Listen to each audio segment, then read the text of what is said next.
You know, Sunday, November 19, 2023.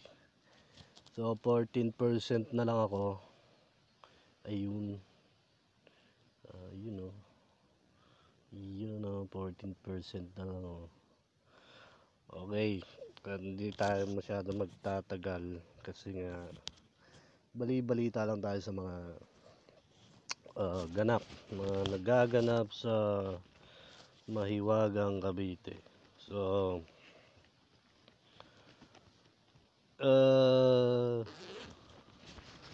normal naman lagi yun na lagi silang magulo dito sa Cavite. So yung katulad nga ng sinabi ko sa inyo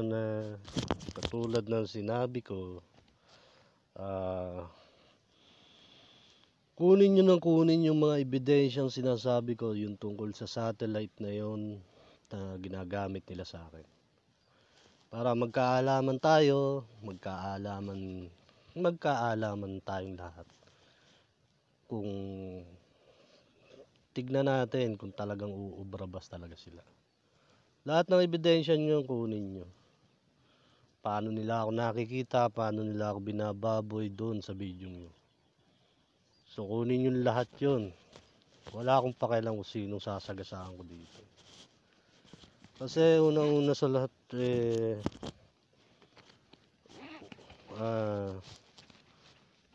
wala silang karapatan na gumamit. Dahil hindi naman tayo kriminal na tao dito. Lalong-lalo na hindi din tayo wala naman tayo illegal na ginagawa rito. So hanggang umaga yun, madaling araw, kahit anong oras, may mga nakaabang, nakagising na nag-aabang sa akin. Araw-araw yun, walang tigil yun. So marami silang ginagawa. So lahat yung kunin nyo, lahat ng ebidensyang yung kahit sino pa, kunin yung lahat. Kasi oras na lumabas yung mga ebidensyang yun. So anong year na tayo ngayon? 2024 na. Papasok na ulit ang bagong taon. Kailan pa to nagsimula? Napakatagal na. So 2013, parang sumabog yata to noong 2013. Nagsimula ako mag-taping. So yun, ilang percent. So mailabas lang yung mga ebidensyang yun, napakadali na. Magkakaalaman tayong lahat. Sabi ko nga, kung may hawak na akong ebidensya ngayon, napakadali nang pumatay ng tao. Napakadali na sa akin. Lalo na kung may baril ako, naku po. Kahit walang ebidensya, basta may motibo ka na. Kahit wala akong ebidensyang pinangahawakan, basta may baril ako. Ngayon, kailangan ko ng ebidensya. So, ganun lang mga tropa. Huwag kayong matatakot sa kalaban nating mga siraulo. Kasi sabi ko nga sa inyo na ayun, nakikita ko na ang progreso ng lahat ng hirap ko dito. Nakikita ko na lahat ng progreso ng paano tayo naghirap noon, na paano natin ibinigay ang katotohanan sa mga tao. Kalakip ng mga sakripisyo ko, tumira sa ilalim ng matulog sa mangga, matulog ng umuulan. Puta, naranasan nyo ba yun? Matulog ng umuulan. So ganun ang sakripisyo ko dito. Ganun ako tinarantado nila rito sa Cavite. So dahil nga dyan sa ginagamit nilang satellite na yun. So sa akin, mailabas nyo lang yun, yung mga ebidensyang yun. Napakadali nang pumatay ng tao. Madali na silang patayin. Ganun kasimple lang yun. Kasi ang gagawin kasi ng mga putang inan to, magpipilit to hanggat hindi ako nahuhuli. So Ang gagawin ng mga to, yung mang-iipit to, babalik rin ako kung may sakaling may mangyari na hindi maganda. Katulad na nangyayari dito sa kada barangay, lagi ako sa lahat ng barangay na natirhan ko. Kada barangay yun napuntahan ko na. Bawat barangay napuntahan ko na, barangay hall. So lagi tayong suki ng barangay. Barangay sa ewan ko sa Tapia, napapunta ba tayo sa Tapia? Sa Tapia hindi naman. Kasi sa Tapia, mga barangay lang ang pumupunta doon. Pero hindi naman ako napapunta ng barangay hall doon sa Tapia. So dito, Pinagtipunan, Santol, Bunga, San Juan, Bagtas, dami. Lahat na natirahan ko. Halos lahat na natirahan ko. So maraming katarantaduhang ginagawa sila rito para maipit nila ako. So gagawin ng mga gagong yan hanggat wala yung ebidensyang yan. Walang maglalakas ng loob na ilabas sa mga ebidensyang yan. Mananarantado at mananarantado yan hanggang ipitin nila ako at balik-baliktarin nila ako. Gamit ang satellite na yan. Hindi naman ako papayag ng gano'n na sobrang napakalaki ng hinirap ko dito. At isa pa, itong putang inang mga basurang to, ayan, yung mga taong yan, yung mga tarantadong yan, wala naman niyang inambag sa bansa. Wala naman niyang inambag dito sa Cavite. Kaya tinatawag kong mga basura. Ngayon, sino ba ako para sa kanila?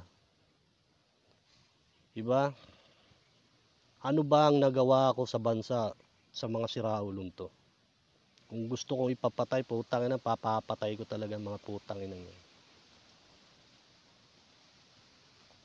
So, ano ang kakayahan natin kung hawak natin at napatunayan lahat-lahat ng to?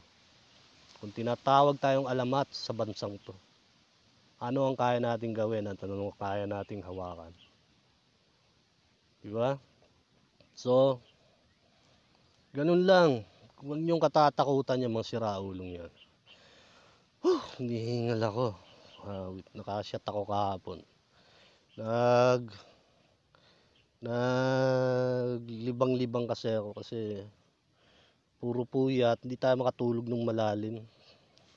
Kasi may hinahabol din ako sa online para ay paano may magastos. So, yun. Libang-libang, relax lang. So, ganun lang kasimple mga tropa. Huwag kayong matatakot sa mga kalaban nating mga siraulo. Kasi once, katulad nga nito, ganito kasi yun eh. Kunyari, pinaghukay kita dyan. Maghuhukay ka doon. Alam mo may kayamanan doon sa lugar na yun. Ngayon, tinakot-takot kita ngayon. Subukan mo. Wala namang karapatan yung taong yun para pigilan ka. Dahil karapatan mo naman yun. May karapatan ka para hukayin yung kayamanan na yun. So, kung ganong bagay, ilo-logic natin dito, may karapatan kayo dito. Diba? Kasi itong binibigay, itong pinatunayan natin sa bansa, pinatunayan ko sa inyo. Ilang witness ba meron tayo dito? Ano bang tawag sa witness sa Tagalog? Saksi. So, ilang saksi meron tayo dito? Hindi naman siguro bilang sa kamay ang mga saksi natin. So, magsasawa kang magbilang kung sino-sino ang mga saksi natin dito. Maraming witness, maraming sasaksi sa lahat ng mga bagay na nagawa natin. Tulad nga sa Bible, sinasabi, makipaglabang ka sa harap ng maraming saksi. Yung sa harap ng maraming saksi. Yung maraming sasaksi sa'yo. So, kung natakot kayo dahil lang dun, dahil sa katarantaduhan ng putang inan to, kung anong meron tayo na para sa atin, sa bayan natin,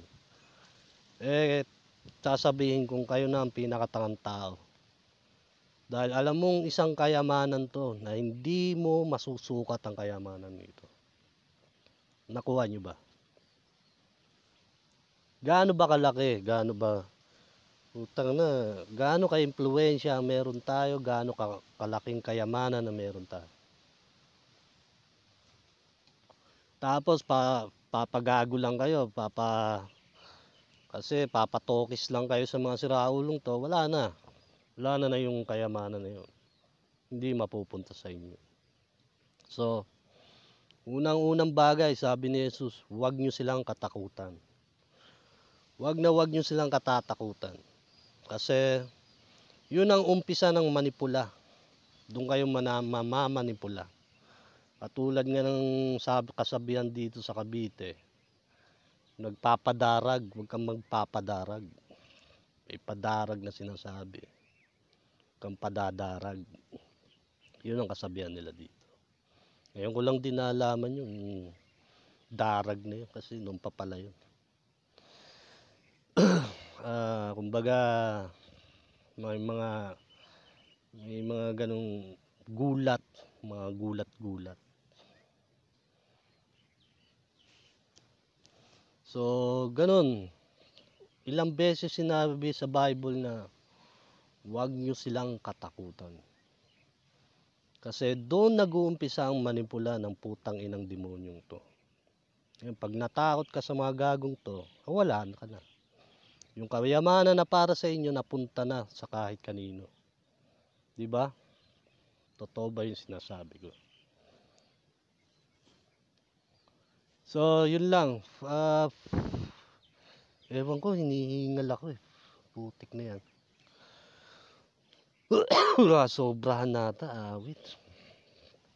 Okay. 11% to ano na lang ulit.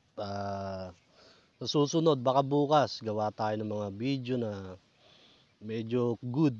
So, yun lang mga tropa. Kunin nyo lahat yung mga ebidensya. Magkakaalaman tayo kung anong ang kaya natin gawin. Ganun kasimple yun. Okay? God bless sa inyo at good luck.